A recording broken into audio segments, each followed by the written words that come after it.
Future English reading में आपका स्वागत है। आज हम लोग बिहार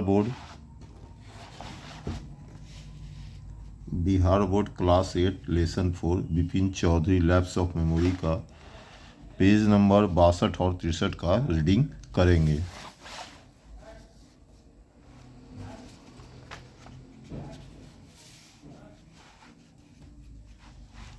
पेज नंबर 62। अथक कर्तव्यनिष्ठ कार्यकर्ता लेकिन आज खा रहा था। 2:30 बजे घर वापस लौटे विपिन बाबू बिस्तर पर लेट गए और अपने होश संभालने की कोशिश करने लगे। उन्हें पता था कि सिर में चोट लगने से याददाश्त चली जाती है, लेकिन उन्हें एक भी ऐसा मामला नहीं पता था जिसमें किसी को एक खास घटना के अलावा सब कुछ याद हो, और वह भी हाल की और महत्वपूर्ण घटना के अलावा। उन्हें हमेशा रांची जाने की इच्छा थी। वहाँ जाना, वहाँ कुछ करना और कुछ याद न रखना, यह सब कुछ था, कुछ बिल्कुल असंभव। 7:30 बजे विपिन बाबू का नौकर आया और घोषणा की कि चुन्नी बाबू साहब कहते हैं कि यह बहुत ज़रूरी है।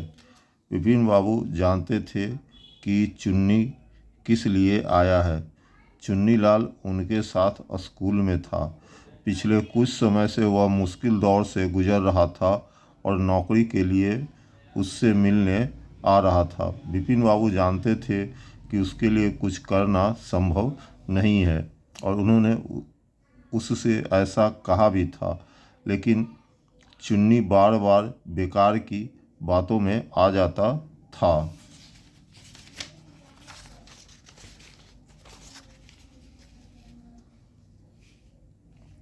विपिन बाबू ने संदेश भेजा था कि न केवल अब उनके लिए चुन्नी को देखना संभव नहीं है, बल्कि कई सप्ताह तक भी संभव नहीं है।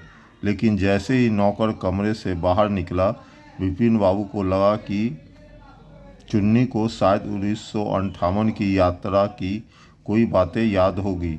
उससे पूछने में कोई बुराई नहीं थी। विपिन बाबू जल्दी से सीढ़ियों से उतरकर लिविंग रूम में चले गए। चुन्नी जाने ही वाला था, लेकिन विपिन बाबू को आते देख वह उम्मीद से मुड़ा। विपिन बाबू ने बात को इधर उधर नहीं घुमाया। सुनो चुन्नी, मैं तुमसे कुछ पूछना चाहता हूँ। तुम्हारी याददाश्त बहुत अच्छी है और तुम मुझे बहुत समय से कभी कभी देखते रहे हो। ज़रा अपने दिमाग को पीछे ले जाओ और मुझे बताओ कि मैं 1958 में रांची गया था। चुन्नी ने कहा, 58 या 58 रहा होगा या 59 था।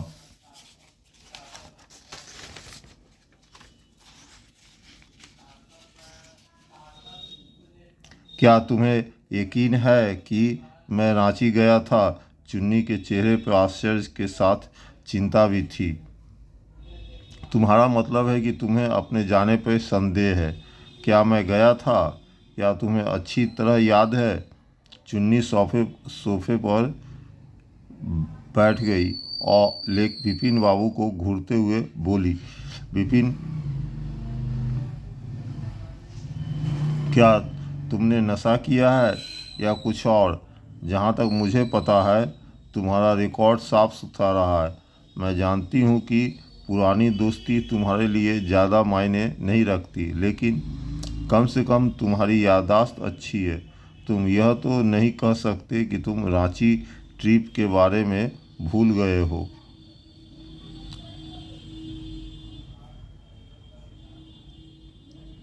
विपिन बाबू की चुन्नी की अविश्वास भरी निगाहों से मुंह फेरना पड़ा। क्या तुम्हें याद है कि मेरी आखिरी नौकरी क्या थी? चुन्नी लाल ने पूछा। बेशक, आप एक ट्रैवल एजेंसी में काम करते थे, तुम्हें वह याद है? और तुम्हें वह याद नहीं है कि रांची के लिए तुम्हारी रेलवे बुकिंग मैंने ही तय की थी? मैं तुम्हें छोड़ने स्टेशन गया था। तुम्हारे डिब्बे में एक पंखा काम नहीं कर रहा था।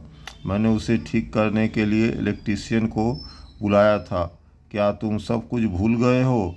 तुम्हें क्या हो गया है? तुम्हें क्या हो गया है?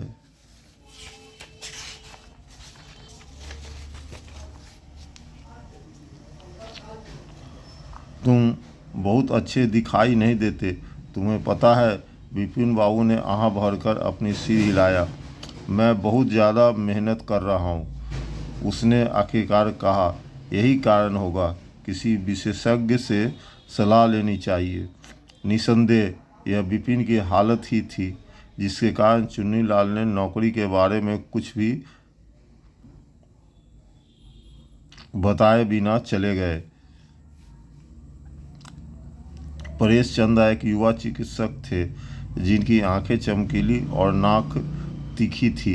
जब उन्होंने विपिन बाबू के लक्षणों के बारे में सुना तो वे सोच में पड़ गए। देखिए डॉक्टर चंदा, विपिन बाबू ने हताश होकर कहा, आपको मेरी इस भयानक बीमारी का इलाज करना होगा।